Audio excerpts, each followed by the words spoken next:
I've resided at the river briefly for a little short amount of time. Now, in the nice weather, all sorts of people come down here, but it used to be strictly derelicts, which was a bit more my style. I like to come down here and think, you know, it's a cool spot. Like, this is where I'm from, right here, like a dirtbag down by the river. I didn't even have the van, you know, live in the van by the river. I just had the river. Mayo Island over there. A couple of homeless encampments out there, you know. I know one or two people out there, and hard times living on the river in January, you know. It's cold as fuck out here. Music is the only reason why I'm not in prison or dead, you know. I'm a dude who came from a little redneck town, and I didn't fit in. It was horrible, and music definitely got me through it, you know. Yeah, man, it just made me feel not so alone, you know. I was like, someone else out there thinks like I do. And it's been my life ever since. I'm still constantly surprised. I cruise around the world and people get my lyrics tattooed on them. I've seen my portrait. It's like, what is going on, you know? I fly around the world and get paid to scream. I feel like they're gonna find out. I don't know who they are or what they're gonna find out, but they're gonna find out and it's all gonna be over real quick, you know? So when they find out, I guess you can come find me back down here.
Thanks.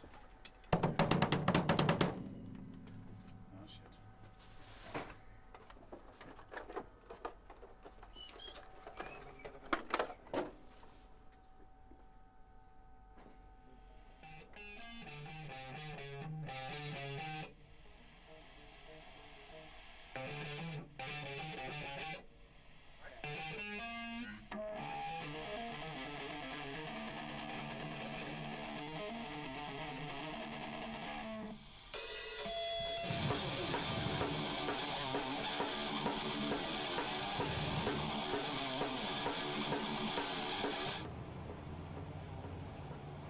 It's going good, you know.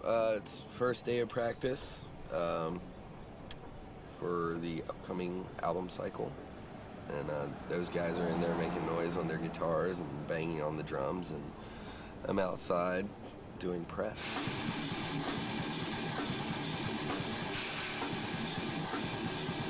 A lot of the writing for me came out of, I guess, me looking at where I am as a 40-year-old man, you know, a year or two sober, taking a look at where I am and being like, what the fuck, you know?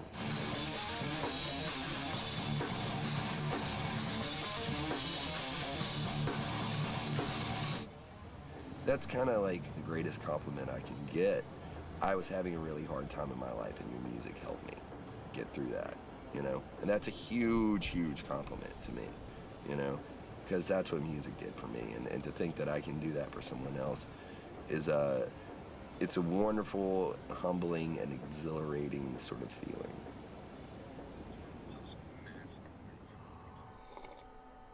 It's gonna sound like shit today. Just take your channel volume right here. Oh, yeah. Just remember to put it back there.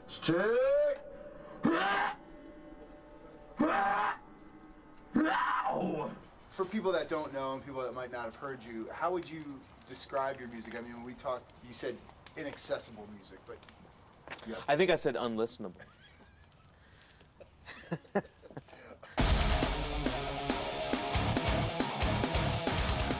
A lot of people will ask me, you know, what's the good stuff today? What's the hot new metal bands, you know? Because people will talk about Metallica and Anthrax and Slayer and Megadeth, and then there's the question mark, who's after that? I will always point to Lamb of God. Lamb of God is one of a very small handful of bands that are at this particular plateau, which is they're not a household name that everybody talks about, but at the same time, they're one of the biggest heavy metal bands around. They're at that place where you have diehard fans. People love the shit out of the music because there's always gonna be fucked up shit in the world. People that are suppressed, people that are angry about socioeconomic class, political state of whatever country they're in. Metal has always been a very organic and real, honest outlet to get all those fucking demons out. And so when bands like Lamb of God come into different countries that are struggling right now, this is their time to let it out. I'm getting goosebumps just talking about it.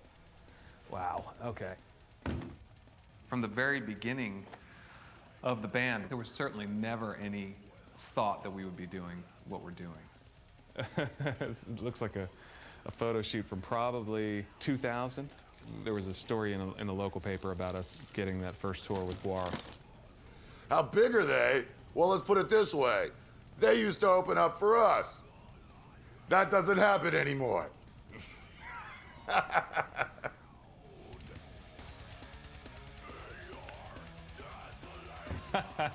We found out we were signing to Prosthetic Records and decided it would be a good time to get together and drink. And then after a few drinks, we decided we should probably do a band photo for the new record deal. And that was an attempt.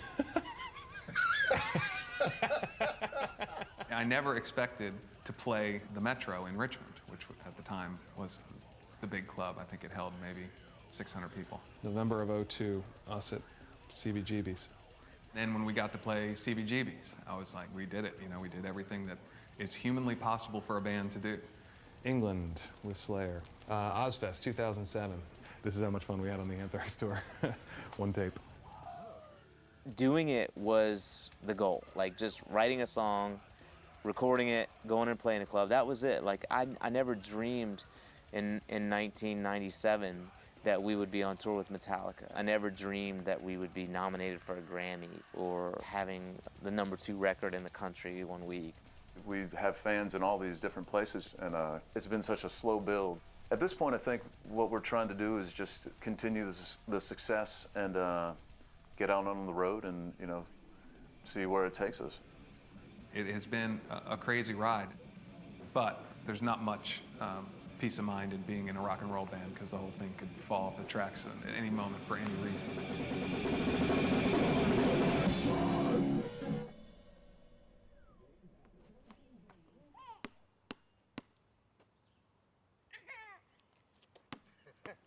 It gets hard to leave. I've found it becoming more of a challenge as I've gotten older. I turned 40 this year. And nowadays, the things I look forward to are cutting grass and shooting hoops in the backyard. I'm certainly not a victim of any sort. I get to play guitar for a living, and I never forget the impact that our songs have on the people that listen to us. So I take that very seriously. But at the same time, I have my own life that's Mark Morton. Not Mark Morton, guitar player for Lamb of God, but just Mark, the guy that lives out in Verina and, you know, wants to raise his daughter and be a husband. Watch the skills.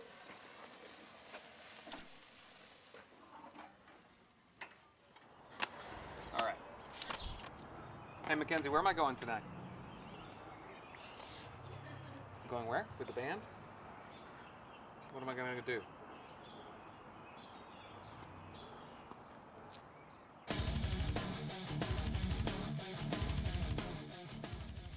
everybody knows, real metalheads drive Priuses. We're not in first class. We're not celebrities gallivanting around the world in our private jet with our logo spray painted on the back. If this was our second or third record, you know, all of us would be excited and ready to jump on that plane. But having done it for the past now 12 years, it can be very difficult. We've been through many, many disagreements to the point of literal fistfights, and even now we are far from best friends. Dude, just shut up. Don't talk to me. Don't tell me to shut up. I told you, Dad. Smack me. Smack me. This is our first ever cover on any magazine. I think it's us really trying to get along and a balance of our, you know, personal lives with this whole entity that is Lamb of God. We have our disagreements, we have our fights, we have our arguments, you know, who ate my last fucking Hot Pocket. But we know that we've got to get out there because the city that we're going into tonight, all these kids, it's their night, you know, night of the week or night of the month, night of the year. I mean, we love doing it. It's our music, but it's their night.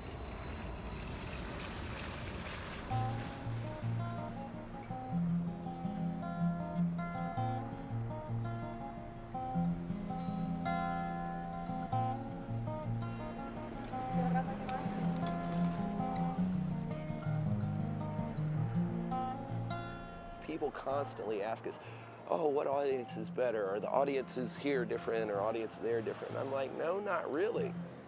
The shows, there's a commonality of the kids, you know? Everybody comes to the shows and you see a lot of the same thing coming out of very different cultural surrounding. I don't know, it's a neat thing. Any show I go to and I see the audience and I see some kid and I look there and I'm like, that's me.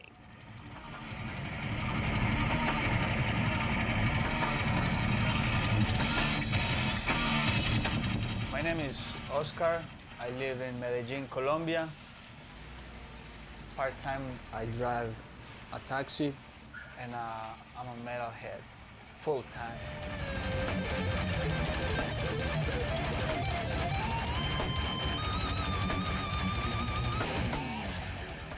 All the time I listen heavy metal in my taxi.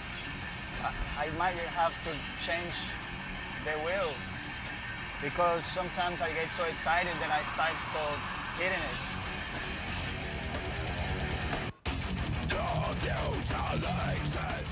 Sometimes it's so stressful that you just wanna take out a machete and start cutting heads in the streets. But I put some metal music and I start to feel better.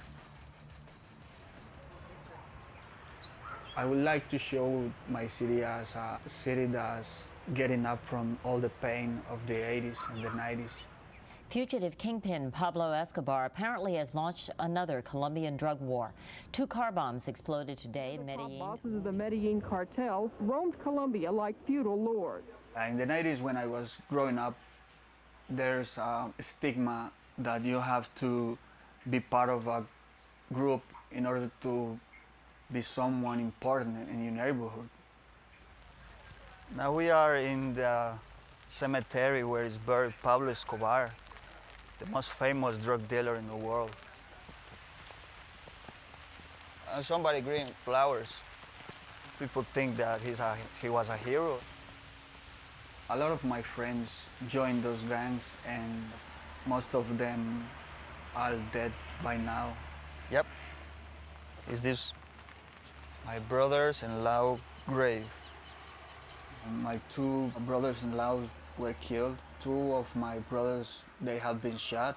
I had another stepbrother that is dead. Could have been me, many times. This social pressure to get there, and I don't know, in some part of my life I just pretend to be part of it, but never really be part there, 100%. Yeah, I started to think, I don't want to die, and I don't want to be in jail. I just want to live. And I just step aside and hang out alone all the time.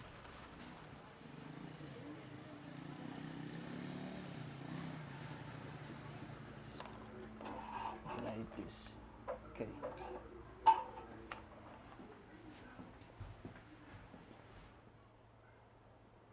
These little things over here help me out to realize that I'm not alone. That I know it because of music, because of rock and metal music.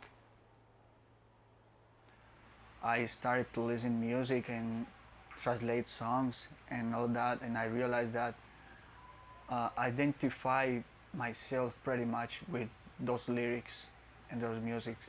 So I adopt that as a way of life.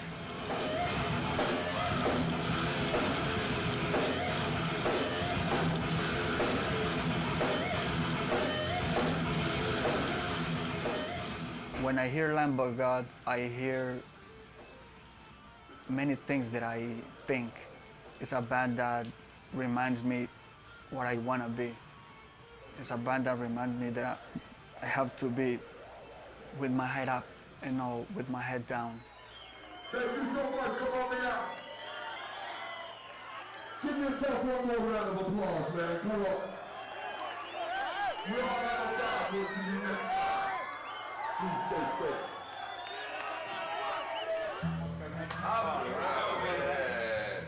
Thanks for the show, You man. made it, man. Yeah, man.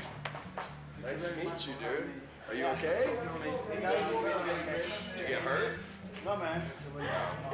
It's not a good idea to tie my shoes in the middle of the mosh pit, man. Oh, no, it's not. It's been a help, the music that you do for us, man. Well, thank you. It's like some kind of dopamine for me. So that's 1 second, yeah. That's the biggest. It's the biggest compliment. That's the biggest compliment that we can get, man. You know, because like growing up, music is what got me through a lot of shit. Give me 1 second.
When we first started getting together, this was, I guess, late summer, early fall of 1994.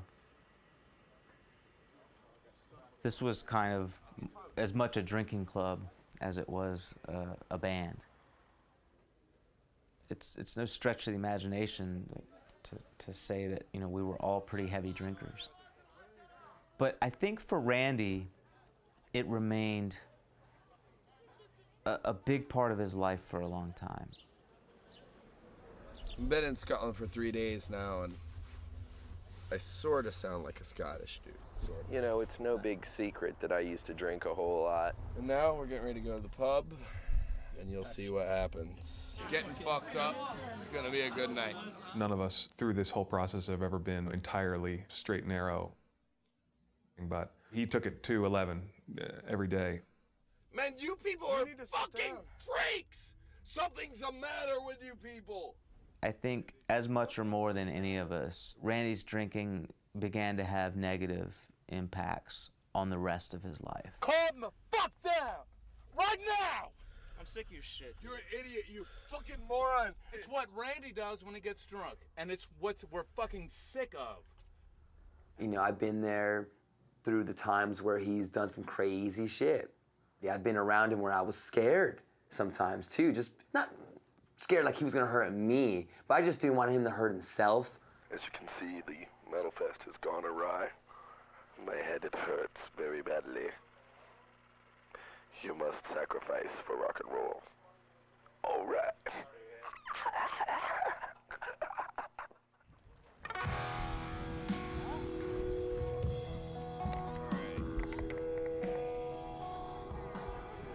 On an aquatic adventure into the Dead Sea. The Randy you see now, the very driven, productive, inspired person that he is, that guy was always there.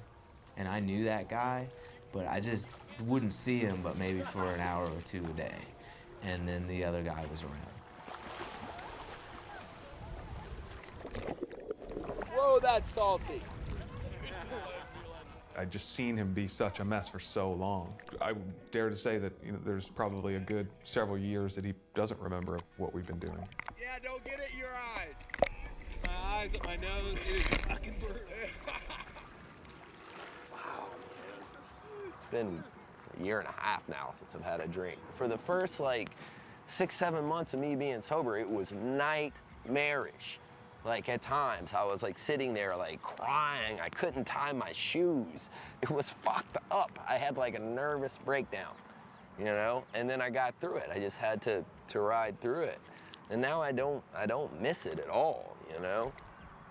I'm not exactly proud about some things I've done in my life, but I don't really regret them because it's got me to a point now where I can look at them and say, okay, I can do things a better way.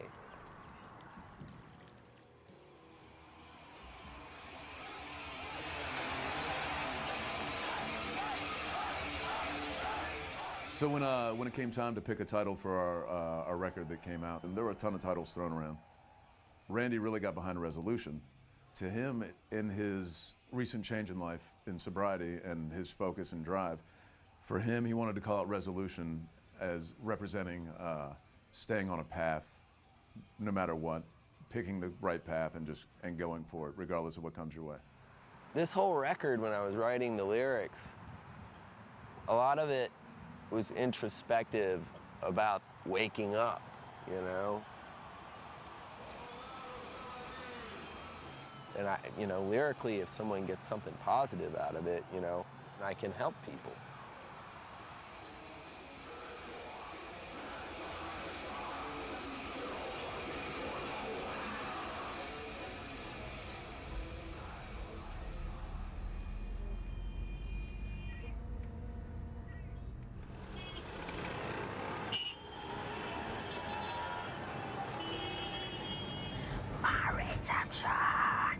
Redemption lies in your demise. My redemption lies in your demise. Fuck. I have always been really attached, and I've always found this very strong connection with Randy Blythe because the whole lyrical aspect, the way he writes. Welcome the darkness. Fuck. I just look up to that band as musicians. They've stuck together and been so strong. It's just so inspiring. I'm really excited for the show. Fuck, I can't even imagine. So exciting. I could cry now. I'll hold it. I'll wait for the day. God.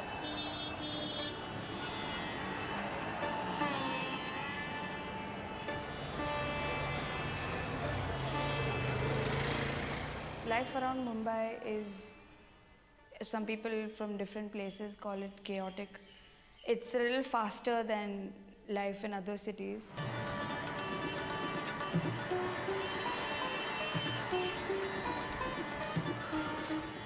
Actually, all these little things that people notice when they come from outside. You see all these people going crazy. We don't even realize because it's such a regular thing now that it doesn't really make much of a difference. Everyone's quite used to the environment.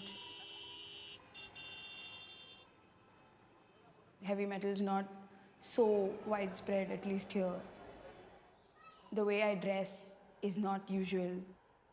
Tattoos is like, oh, what is she doing? She's spoiling her body. She's not keeping it fine for her husband, and you know, those kind of things.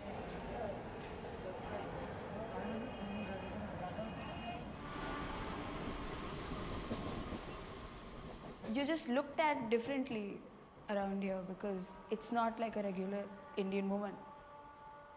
In the train, it's like people sometimes don't come and sit next to me for a long time till there's no place to sit. Like that's when they think, okay, we don't have a choice, we have to sit next to her.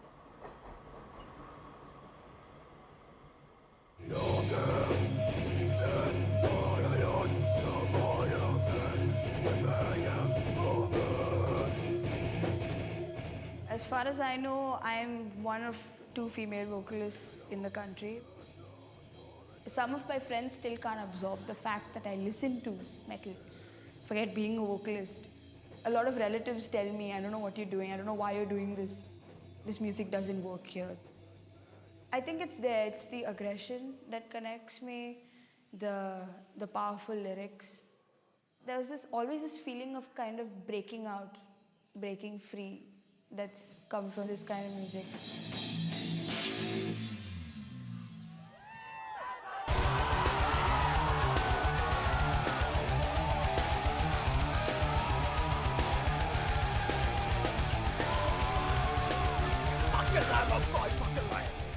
Metal is all about passion.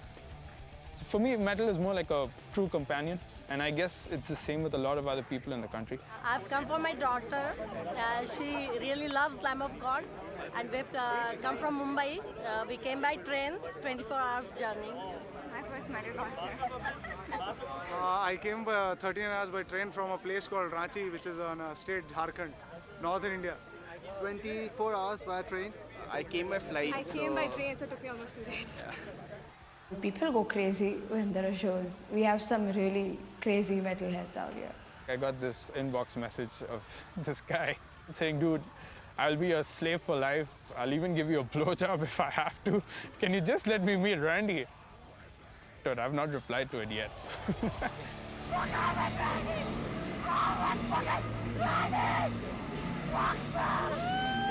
Oh my God!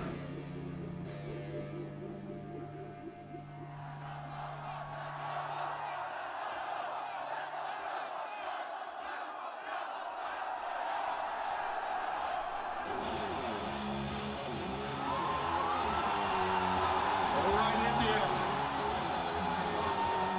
Let's do a little ghost walking.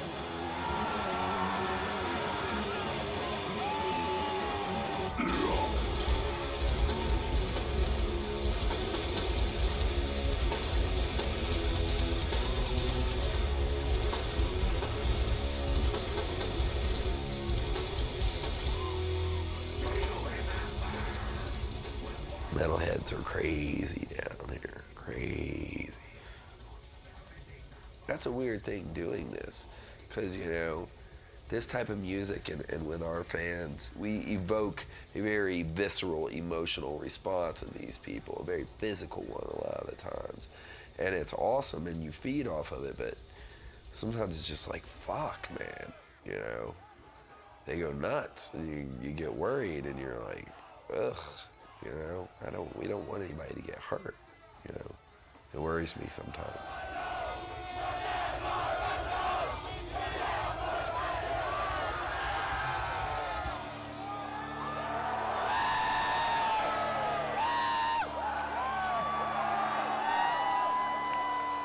We are Lamb of God, and we will be back, we promise.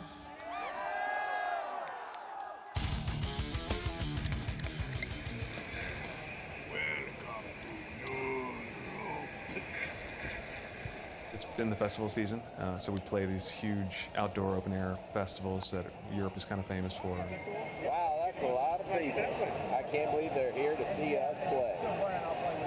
How did this happen? We were killing it. We were having amazing shows. It was like everything was firing. I would call my wife and tell her, you know, this is pretty much the best European experience I think I've had. We are Lamb of God. We'll see you next time. Most of the time the festivals are on the weekends, so you fill in the weekdays with smaller shows in between. Anywhere we could play, we would play. Just everyone was exhausted and we were beat up, we're tired, but it's been great shows. And then we end up landing in Prague. Things could not have shit the bed more. We're getting off the plane and it appears as though there's some kind of, just maybe a random passport check or something. And I saw what obviously looked like some sort of cops or, you know, armed authority figures there at the end of the runway. What you would think of SWAT on like their worst day if they're going to raid the biggest drug dealer in the world. I was like, there must be somebody, some fugitive on this plane or something. You know, that crossed my mind. I was like, wow, we were on a plane with some criminal. As I'm walking towards them, it's becoming apparent to me that they're picking us out. Once they have us all together, we move into this other room which has like, it had to be 10 guys that looked like it was like a scene from some sort of apocalypse movie. When they started explaining the whole deal that an incident had happened at our show 2 years prior, I assumed that maybe it was an altercation that had happened outside the venue, because there was nothing that stood out to me about that show of any importance. I don't know who we were on tour with. I don't know what festivals we did that summer. I don't know. It really all blends together. And so it's like asking, like, what did you have for dinner, you know, July 21st of 2010. That's when they pulled the paperwork out that had Randy's name on it, calling him a fucking murderer.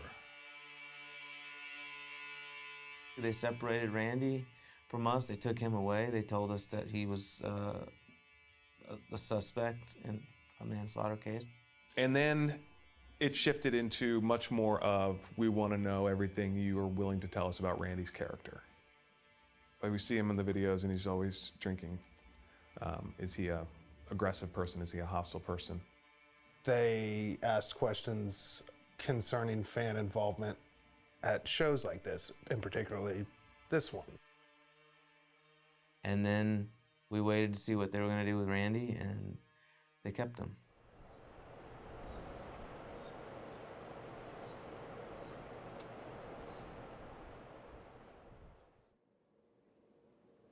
Yeah, what? I'm doing lousy, Brian. I got a singer in prison in Czech Republic charged with murder. How do you think I am? We did a show. A fan ran on the stage. He evaded security, ran up to Randy Blythe, and supposedly, and I use the word supposedly in the hardest terms, supposedly Randy pushed him back into the crowd. Nothing then occurred that entire evening. The show finished, everybody went home, the band went on to the next city, the promoter went home, the venue guys went home. There was no report of anything, no ambulance to the show, no disruption to the show. The show finished to the end without incident. Subsequently, supposedly at least 2 hours later, this kid either had a headache, I don't know what the details are, but 2 hours later, this kid went to a hospital via an ambulance from somewhere, I don't think the venue, from somewhere, and from what I'm being told, he then went into a coma where he remained for a couple months, from what I'm being told, then died. And at that point, the police contacted the promoter and the venue and said, we're investigating a death that occurred 2 months earlier at a Lamb of God show where supposedly the singer pushed this kid in the audience. They asked him, how do we get a hold of Randy Blythe? He goes, I don't know, he's left the country. And then again, it goes radio silence for 2 years until now. 2 years go by without attempting to reach anybody involved with Lamb of God? Does that make sense? It just boggles my mind. I mean, this is so surreal. It hasn't even hit me yet, but I mean, I just had to cancel the Full Force Festival in Germany for today. I had to cancel the Big Finish Festival for Sunday. And I'm sure you know, we have this major co-headline tour with Death Clock and Gojira scheduled to start August 1st. And I mean, tomorrow I could be told that this guy's going to be held in jail for a year. I don't know. I've been managing this band now for 8 years, and Randy for, the first 6.5 years was always the wild card because of his drinking, et cetera, et cetera. And I got to tell you, in the last year, since the beginning of this record cycle, he's been my go-to guy. Every interview, every meet and greet, everything. I call him first now. It used to be Chris, and now it's been Randy because he's got his shit together so much. You know, I was just telling, his father just called me. I was just telling his father the story. I said, man, your son completely turned his life around. He's been incredible. And between you and I, my biggest fear is, you know, does this take him back to the dark side, an experience like this, which would be the worst thing to happen after he cleaned his life up, you know?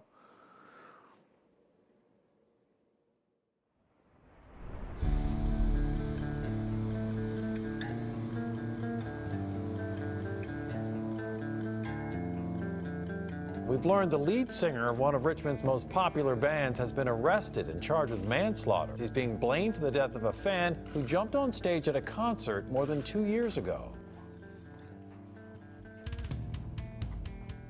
Initially, we were very confused as to, you know, how could Randy possibly have a part in a homicide? Because he's obviously going to be out in 10 minutes. You know, once they figure out this is crazy. Within a couple days, we knew that they weren't just going to let it go. That's, I think, when it hit me, like, this is legit and fucked. Since we believe that he is innocent, the prosecution don't believe it yet, and we need them to believe it firmly. The biggest worry is that Randy gets convicted of this. He's facing 10 years in prison. That's a very, very long time.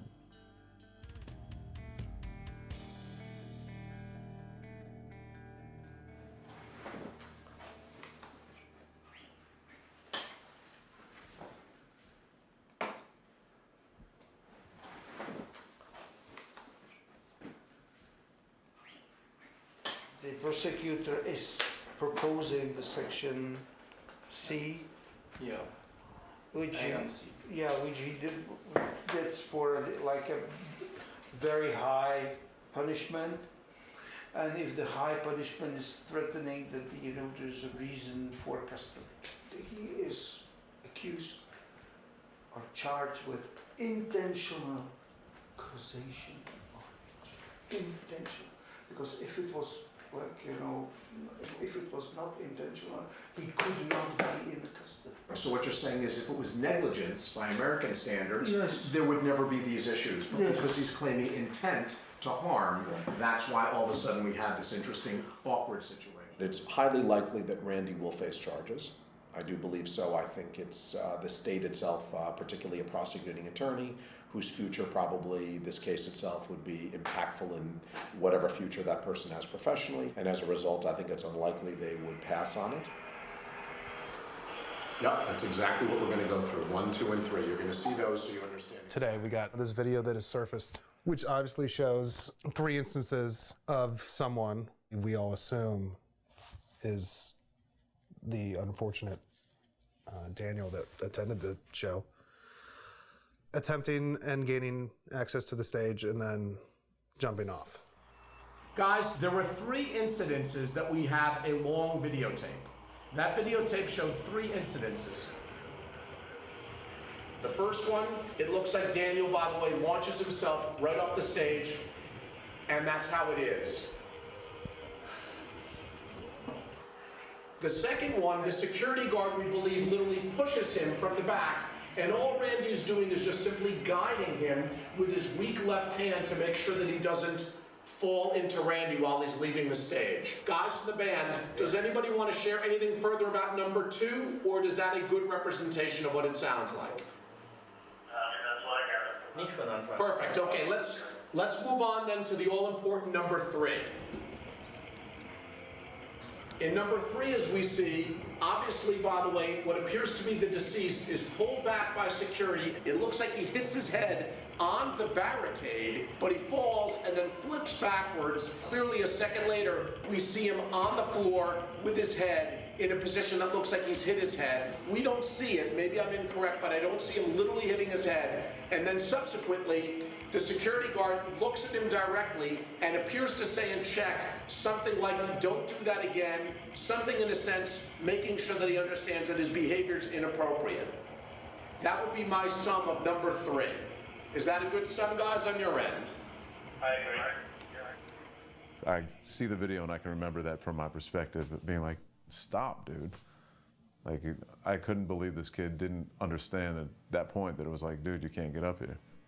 I don't know that it's the kid who died that's in the video, but every time the guy on the video leaves the stage, it looks like he could have had a fatal injury from his antics.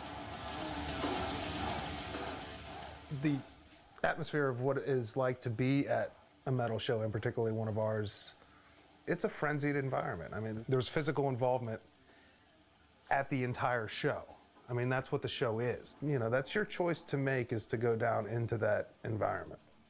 I mean, I don't mean to be dramatic, but it's a little weird to answer some of those things. You know, when you're asking me about the environment at a heavy metal show, well, I've been asked that by cops and had to think very, very carefully how to answer that, you know, and what ramifications my answer might have.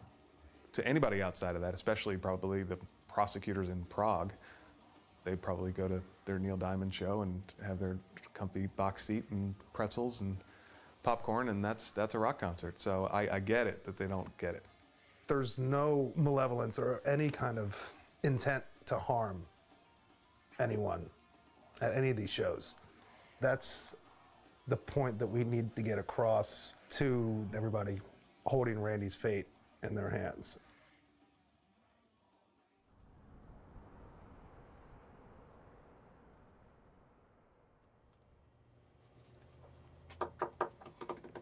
What do you think about getting rid of? People seem to think that because we're on magazine covers that we are insanely wealthy. This is not the case. We do okay. There's tons of people that do a lot better. Lawyers being one of them. One group of people that do a lot better than us, and they're expensive.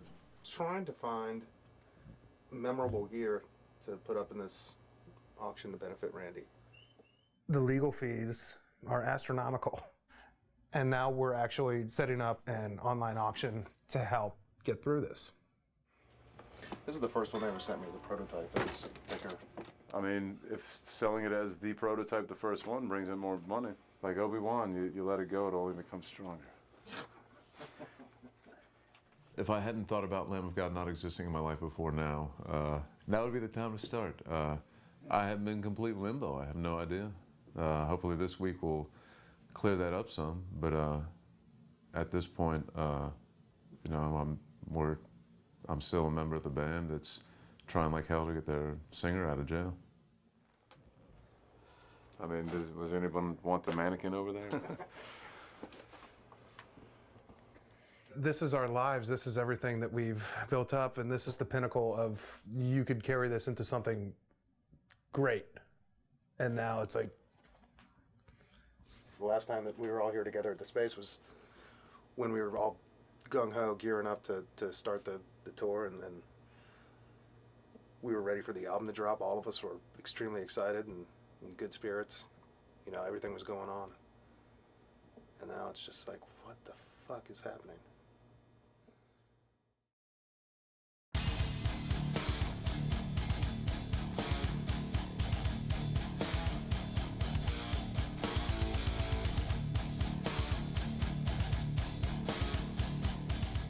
Randy Blythe, the lead singer of Lamb of God, was arrested in Prague and charged with manslaughter in the death of a fan who police say Randy actually pushed off stage. Tonight, Sarah Bloom found out about a weekend rally. Sarah, his fans seem angry about this and are getting more vocal. Lamb of God's lead singer, Randy Blythe, despite reportedly posting bond, is still behind bars.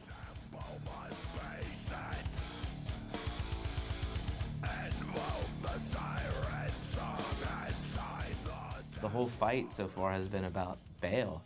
It's not even about really the evidence or the trial. We're still just trying to get him out of jail. The support has been outstanding. A lot of the musicians that have spoken out realize this sets a precedent, I think, for all genres of music. This could easily happen to them at any show. You're talking about a very exaggerated party environment, you know? And things happen all the time, but this is one of the first instances where, you know, at least in my career that I can think of, where somebody close to me has been been arrested as a suspect for manslaughter because of somebody falling off of a stage. I'm trying to simmer down and just to wait. It's just, this fucking waiting game is out of control. To know Randy is sitting over there after all of the beneficial things that he has done in order to grow and become who he is, that he's sitting over there is heartbreaking.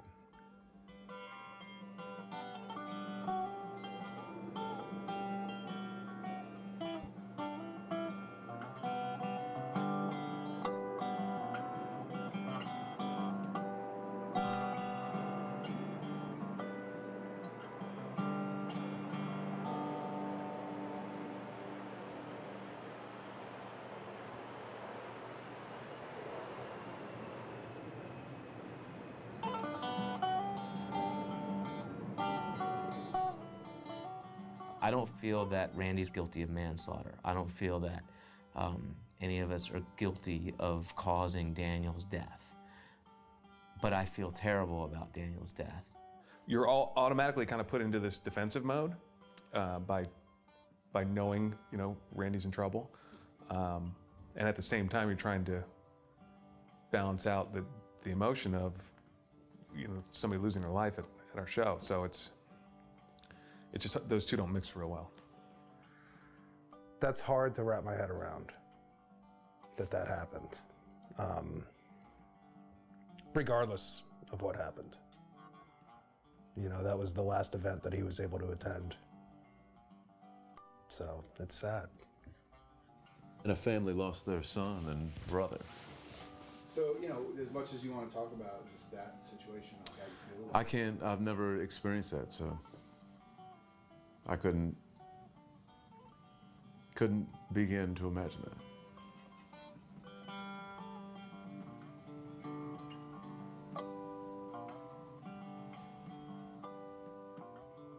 I don't want Daniel to get lost in all this, regardless of what you think, whether it was an accident or a negligent act or however you want to classify it. Daniel lost his life, and that's a tragedy. And I think about that every day.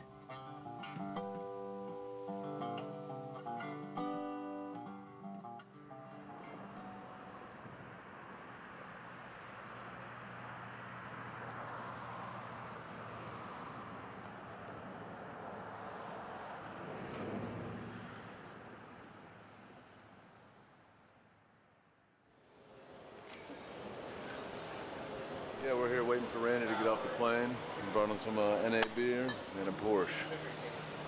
So I hope he's gonna like it.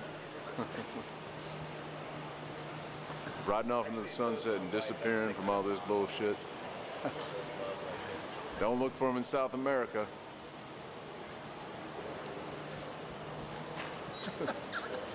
So stupid.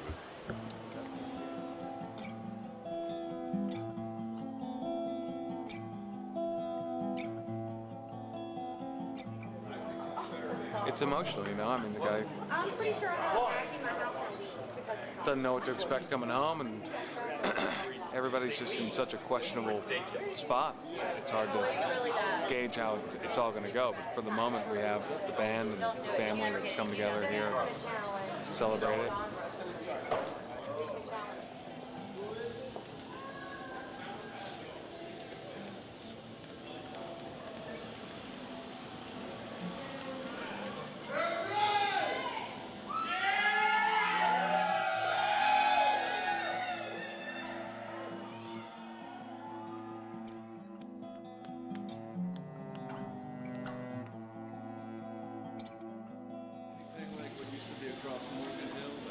Got the bands back together. Let's put the band back together.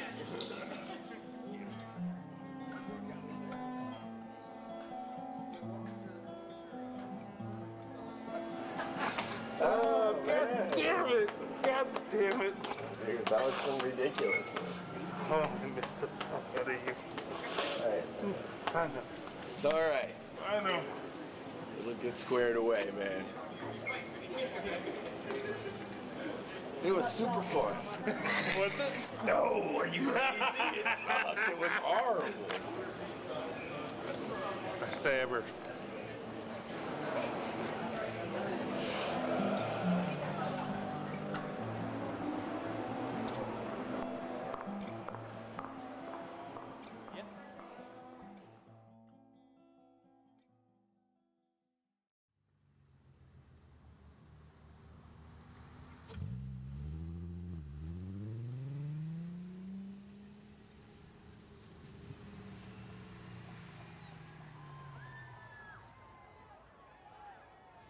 We have 2 shows for the Slipknot Fest in Iowa and in Wisconsin.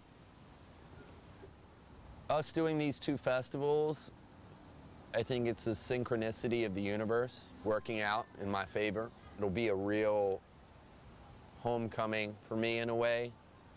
There was a lot of support from my peers in the music industry and from our fans, and so to go and play for our fans is going to be really good.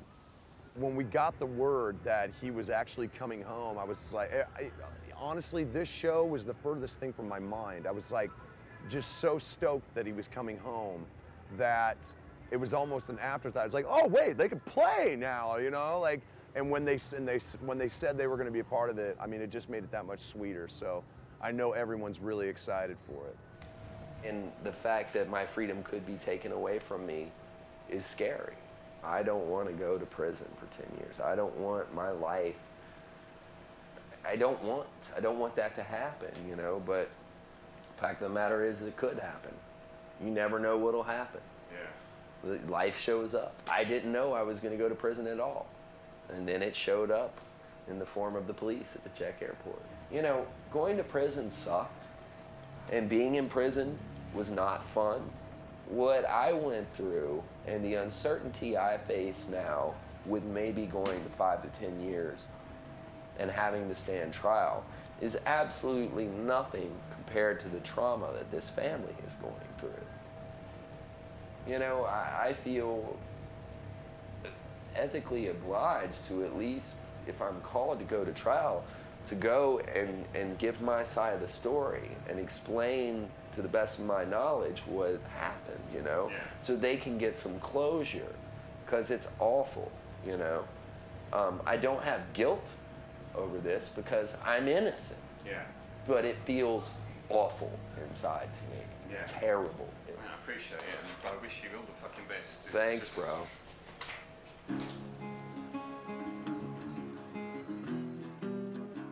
I've watched that man go through a lot of crap, you know, kind of what he's been through in his life, you know, and to see him healthy now, sober, you know, I mean, really, really standing up and being that person, you know, it makes me proud as his friend.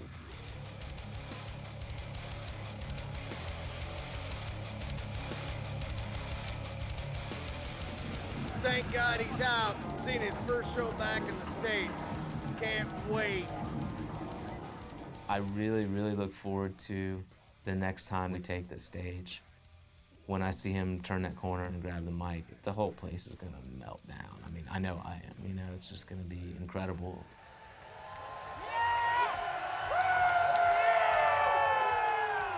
It's exciting for me as a fan, knowing that Lamb of God's gonna be playing. Randy's gonna be there, you know? And you're talking about the perfect crowd for it. Randy's free! Randy's free!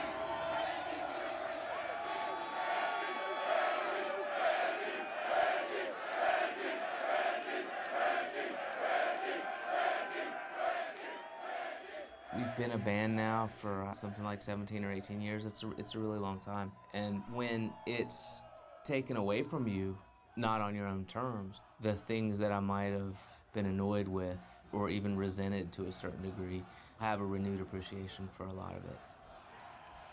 It's almost going to be a rebirth to know that this whole stressful situation has happened and the whole future of the band in jeopardy. We need to come together as Lamb of God.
Randy, man. We drove 660 miles. It's so not metal to get emotional, but that's the man, and it's what we came for. And we're just glad he's home, he's safe, and we can get on with fucking life and fucking metal, man. We fucking love you, Randy.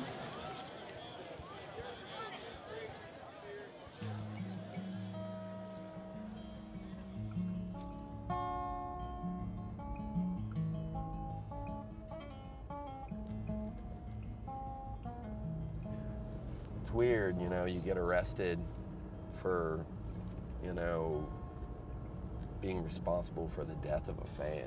It's kind of crazy, and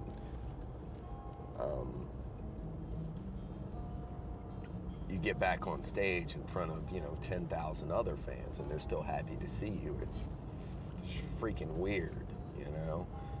It just, it made me happy that, I guess, you know, these people have the confidence in me and faith in me. They know that I'm not a bad dude.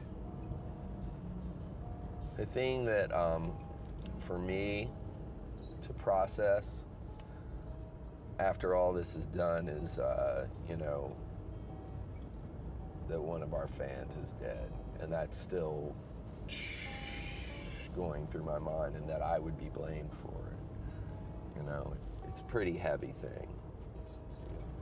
I think about it all the time. It's like walking around with a fucking lead helmet on all the time. One of the fans said that must feel like what it's like for you walking around with a lead helmet. And it is, and when it's over with, however it turns out, it's, you know, I'm still gonna have a lot of processing to do.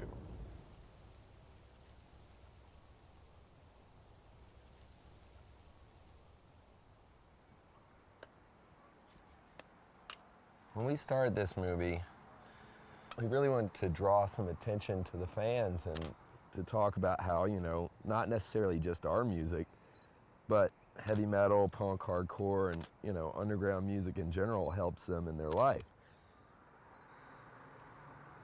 I just really like the idea of turning the cameras away from us. Now the cameras have been turned back on me due to the unfortunate turn of events in the Czech Republic. So for me, the challenge is to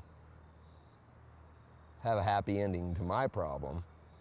I don't know how that's gonna have to be played out in court. You know, I'm gonna be honest in court. That's the whole thing, this kid's family, man. They need some honesty. They need to know what happened, and I want to explain it to them the best of my ability. Look them in the eye if I have to and tell them. I honestly, what I would like to happen is to be found not guilty and them say, okay, because I'm not guilty. However, I think the cards are stacked against me. What am I gonna do? Yell at the trees? I don't wanna go to prison, you know? I can only enjoy the moment right now. That's why I like coming up here. That's pretty awesome right there. The story's going pretty good at this very second. But it's not a story I can write, it's just a story I can live and hope for the best. We'll see what happens.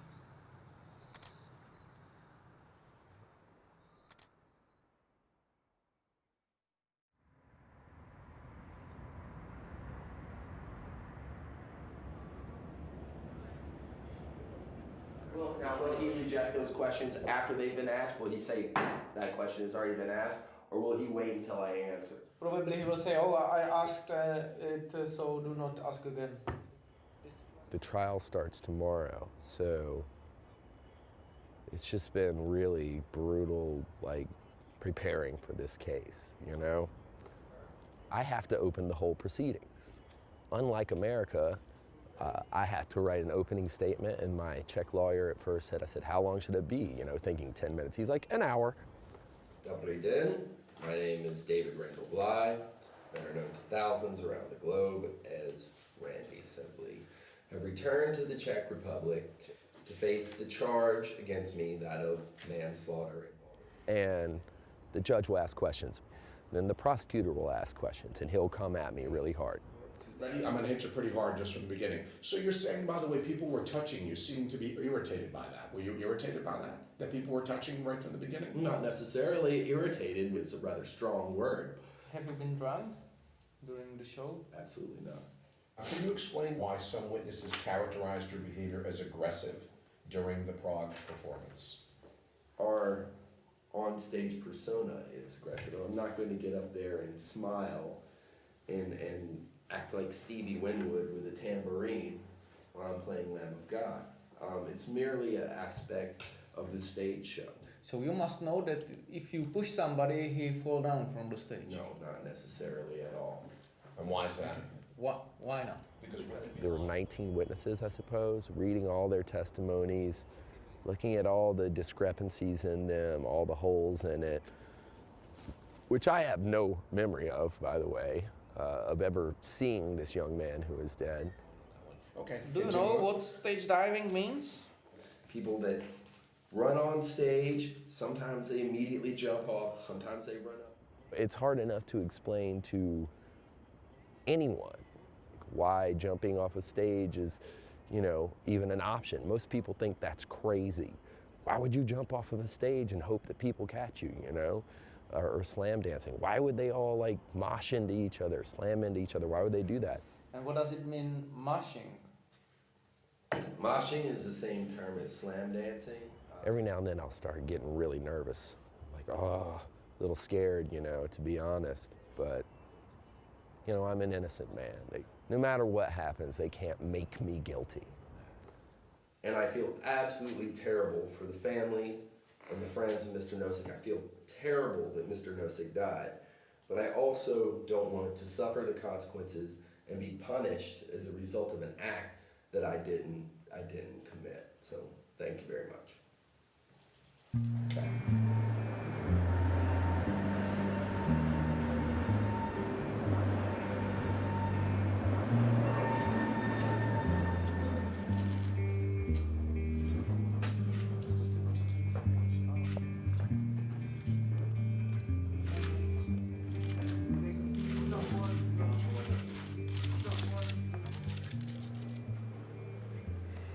Yeah, so the trial is supposed to last a week.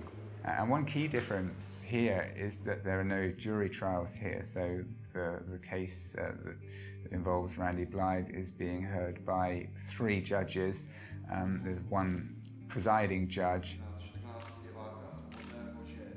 To the judge's right, you have the prosecution team. Now, in this case, it's only one prosecutor. And then, of course, to the left of the judge is Randy Blythe's defense team. During the trial, it's the witnesses addressing the judges. The judges ask questions, the prosecutor can ask questions. And then on the final day, Randy Blythe then gets a closing statement. Then the judge would consider the verdict.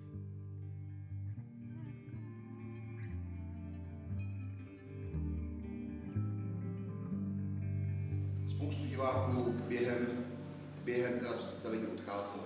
Proto je nutno věnovat velkou pozornost tomu, co který svědek viděl, co mohl vidět a co zaznamenal. Je potřeba si tedy udělat časový snímek celého koncertu. Velkým pomocníkem, zejména v té první části, je záznam, který si pořídil jeden z diváků během koncertu.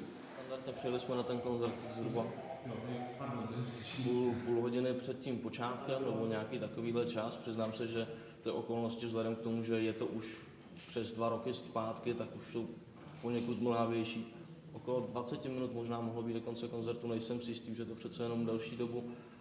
Náš kamarád, se kterým jsme tam byli, pan Nosek, vylezl vlastně na pódium, kde si dle mého soudu špatně vyložil výrok zpěváka. Vylezl tady přímo na pódium. V bodě, kdy se na to pódium dostavil, tak byl panem Randallem Blythem svržen do publika zpátky, kde došlo k poranění hlavy. Panem Randallem Blythem. Tím jsem si 100% jistý. Seděl tam na lavice, donesli jsme mu vodu, se napil. A když jsme šli pak ven z klubu, tak Daniel začal zvracet, tak jsme hnedka v ten okamžik volali záchranku. tak ho odvezli a vlastně až další den mě volali rodiče, že se dozvěděli, že má krvácení do mozku.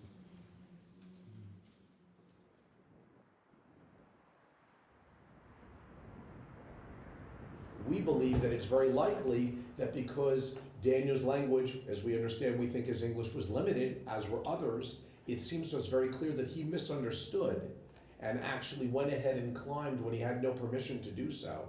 And as a result, the tragic accident happened afterwards. And we need sound for this. Yeah, this is sound if you got it for the computer. Earlier that year.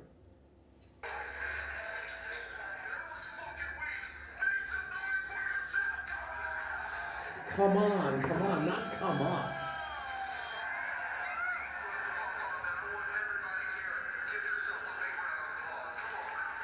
Come on.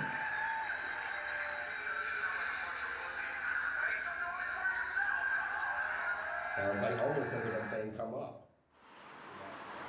It's completely fucked up. This would be laughed out of court in the States. But I'm not in the States, I'm in the Czech Republic. And it felt like the right thing to do to come back, even though it fucking sucks. So sometimes doing the right thing isn't the most comfortable thing. What can you do, man?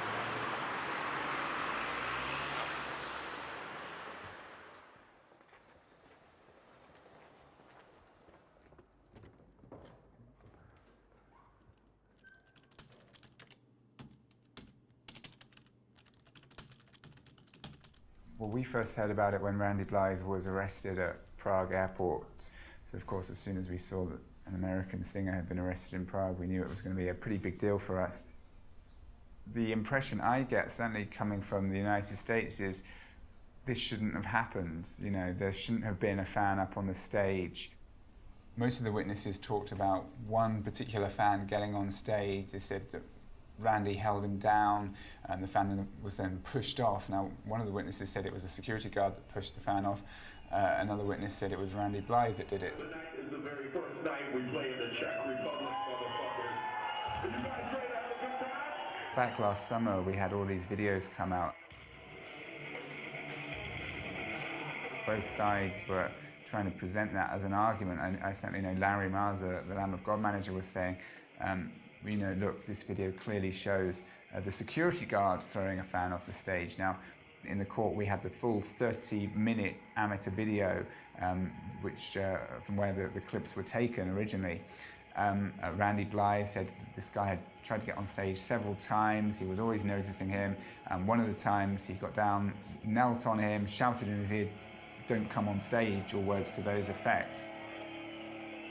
The irony of all of this, that the man in that video is definitely not the fan who died, Daniel, that the videos that we were seeing were not of Daniel Nosek.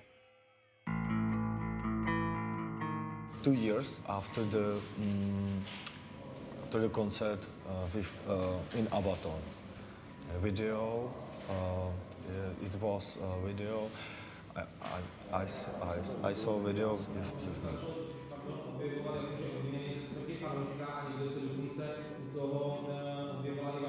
No, právě jako já bych do toho nějak ani nevstupoval do celého soudního martyria ani do všeho.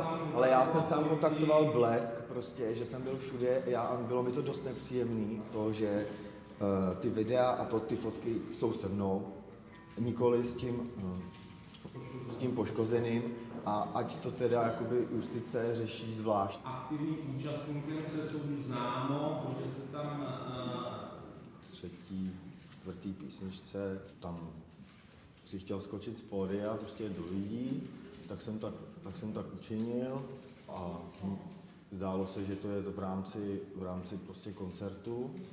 Si myslím, že jsme na pódium zvaný nebyli, ale já jsem to prostě přesto jakoby 3krát zkusil, no, a bohužel tu otázku si moc nedokážu teďka přeložit, takže nevím.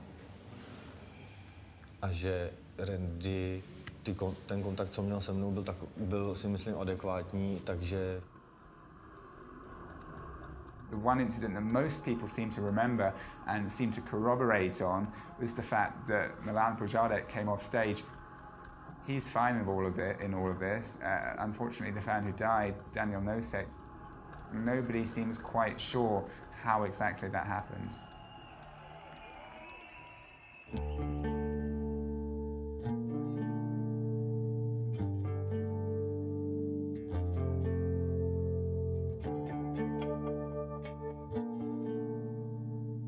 All of Daniel's friends said yes, Randy Blythe did push Daniel off, but there's been some discrepancies in the exact version of events, so it's very difficult to pin down exactly what happened. That's not surprising because this happened 3 years ago nearly now, so it's very difficult to remember exact events. I mean, you know, some of us struggle to remember what happened last week, let alone 3 years ago.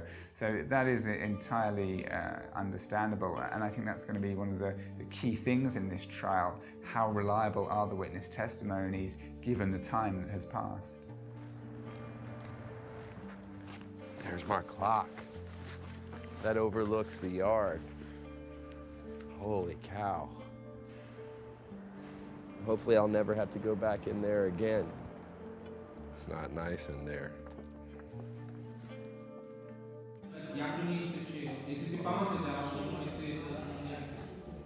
Myslím si, nejsem s tím 100% jistý, myslím si, že to bylo v nějaké takovéhle formě asi. Takže on tím udělal ze zadu nebo ze strany ze zadu? To se přiznám, že si nevybavím už úplně přesně.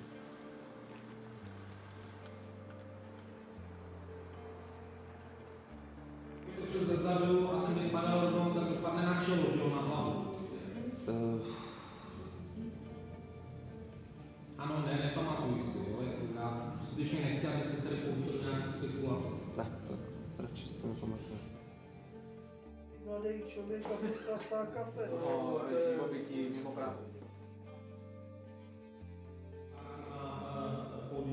Když bych to přirovnal, řekněme, tady ten pult, který je tady, a to pódium by bylo de facto ve stejné výši. Záznamu, který jsme mohli teď vidět, těžko jsou vidět jakékoliv bariéry. Podia nebyly vzdáleni 1,5 metru, 2 metry, tak aby tam byl takzvaný pit, kde by měli být ochranka, sekuritáci, kteří nedovolí fanouškům vstoupit na pódium. Byla na koncertu nějaká ochránka? Byla. Zasahovala nějakou fanouškovi? Myslím, že nejsem si toho vědomý, pokud zasahovala, tak neměla moc šanci, protože byla poměrně vzdálená na stranách. Nebo... The most of the witnesses are very confused about what they have seen. There are a lot of contradictions, but it depends on the judge. Nicméně měl dostatek svých znalostí, aby věděl, že v okamžiku, když někoho strčí z pódia, že tam může dojít k tomuhletomu smrtelnému následku. 13 odstavec 1.2 trestního řádu se předkládají tedy stranám fotografie poškozeného Daniela Noska z prvé poloviny roku 2010, případně z roku 2009. 50. zástupče. Chcete nahlédnout na ty fotografie, budou součástí spisu. Obhajoba předložím je, protože já jsem tedy neměl ve spisovém materiálu, neměl jsem možnost vidět. Zaregistroval tuto osobu během toho vlastně listinnému materiálu, fotografickému materiálu, chcete nějakým způsobem vyjádřit. Protože toto je poškozený Daniel. Yeah, I do not recognize him. Ne, nepoznávám ho. I wish I did. Jako přeji si, abych ho poznal, ale... Dobře, a jinak tedy bez dalšího vyjádření. Na tohoto člověka, na tuto osobu si nepamatujete z toho koncertu? Ne. Nebo pán ukazuje hlavou. Nebo gestikuluje hlavou, kroutí hlavou. Jakože ne. Stejně nevrátí. Na základě veškeré svědecké výpovědi, které jsme zde slyšeli, tak si ani nemyslíme, že úplná vina je na straně obžalovaného, nebo 100%, že tam bylo několik okolností, které přispěly k tomu závěru, který se stal. Pana Randyho Blytha, aby si uvědomil, že moje sestra byla jedinýho syna.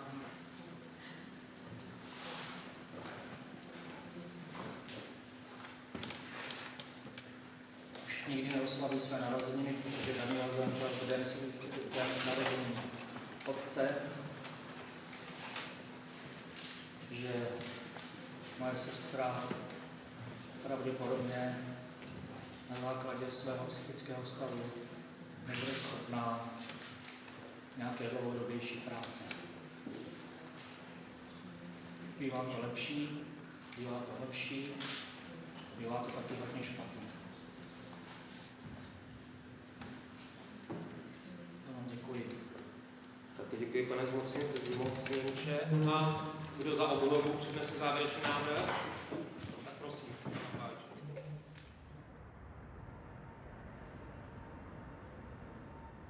From what I'm understanding from the translations and his leading questions to the witnesses and all the questions, to me it feels like he's going to say guilty negligence. Yeah. I don't Me think... too, because he's asking, if you pushed, okay, you pushed. The second one, if you are threatened or not. I don't think there's a chance for me to be exonerated. That would be nice. What I think is going to happen is they're going to find me guilty of a lesser charge. So do you think he's trying to say manslaughter? I don't think so. There is still negligence. There can be still negligence because you count on the people that the court caught them.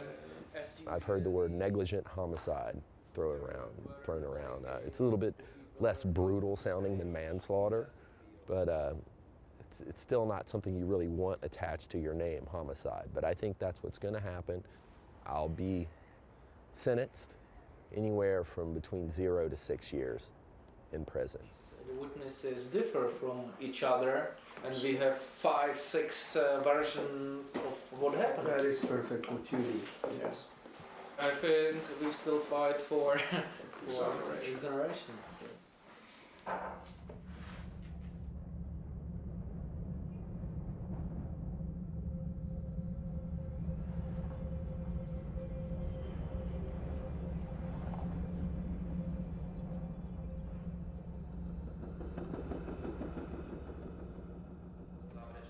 Poslednímu slovu. This is the final word now, Yeah, the final word. Ano. Sure.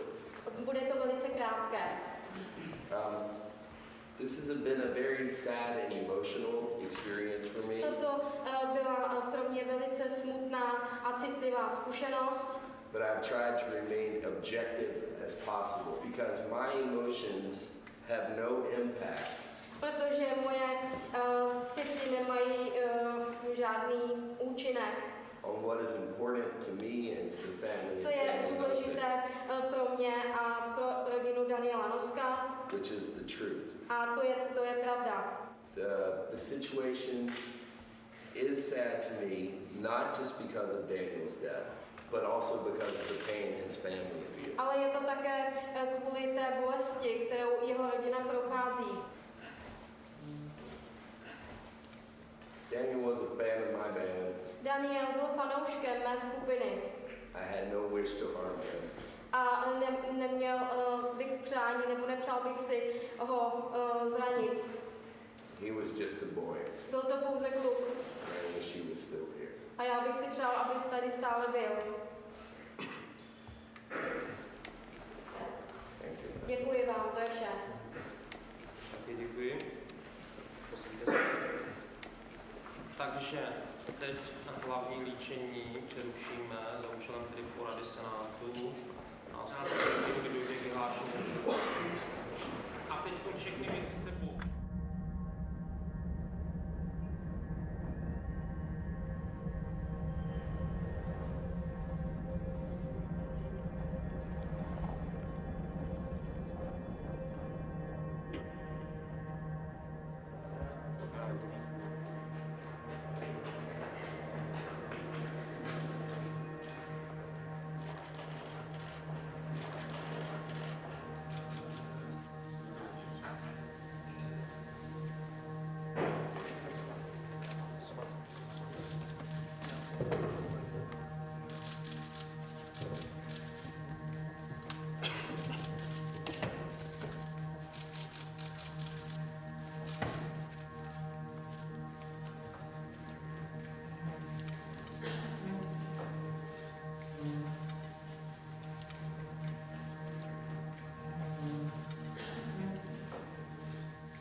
Praze rozhodl v hlavním líčení konaném dne 5.3.2013 v senátě složeném z předsedy Senátu magistra Tomáše Kubovce a přísedících Petra Smutného a Ilony Balešové takto. Obžalovaný David Randall Blythe, narozen 21.2.1971 ve Fort Meade v Marylandu, občan USA, trval bytem USA, Virginia, Richmond, South Meadow Street, 1314, zpěvák. Zprošťuje obžaloby Městského státního zastupitelství v Praze ze dne 30.11.2012, kterou mu bylo kladeno za vinu, že dne 24.5.2010 v době mezi 21.30 až 22.45 v klubu Abaton v ulici na Košince v Praze 8 v průběhu koncertu skupiny Lemutka, tím, že zpěvák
And now that it's been, a few weeks and it's been able to settle in and time has passed, it's becoming a reality that, okay, we're Lamb of God again, and this machine, it has just become stronger due to everything that's taken place. Like, she looked at me and they're translating, and when he read it, he goes, "The charges have been removed for you," or something like that. And I was like, "What does that mean?" She's like, "Not guilty." I'm like, "Okay, what's next?" She goes, "I think it means nothing. You go home now." And I'm like, "I don't know." And then about, right? I wasn't ready. And then all of a sudden, Jeff leans over and he goes, "Exonerated, total exoneration." And so Randy's actions through this have been truly inspiring. I think about stuff that I have to face from here, and I just reference what he's been through. This flanging, I think. When we were naming the record Resolution, he was like, "I want it to be Resolution. For me, it means staying on a path no matter what." And that was his big thing about the title of the record. And you watch the trajectory of what happened, the dude's character was true. What you guys want to play? Something real slow and easy, right? Walk with me now. Walk with me in hell. Oh boy. Always appropriate.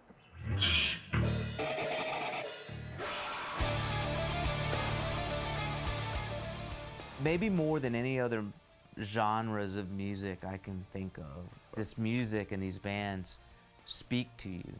And sometimes they speak to you in such a way that they influence you. At first, they make you feel like you're not alone, but then, when you go deeper, they help us look at ourselves and they help us process the things we're going through. They're represented in the values that you espouse and that you maybe begin by espousing them, but in turn learn to live by. I think Randy could be a case study on that. It has been inspiring to see him walk the talk. The music I listen to and the music I make means something. The reason why I got into this music, and I got into it through punk rock, is because when I first heard it, for me it was the Sex Pistols, and the song was Holidays in the Sun. I could tell it meant something. My core values were in place, but have certainly been molded by the whole music scene. So for me, you can talk all day long about what you believe in, but when push comes to shove, are you going to do what you believe in? And I can't go around espousing personal responsibility and saying how screwed up the world is in my songs if I don't act like that, you know? I'm not an actor in a play. I'm a dude living his life the best I can.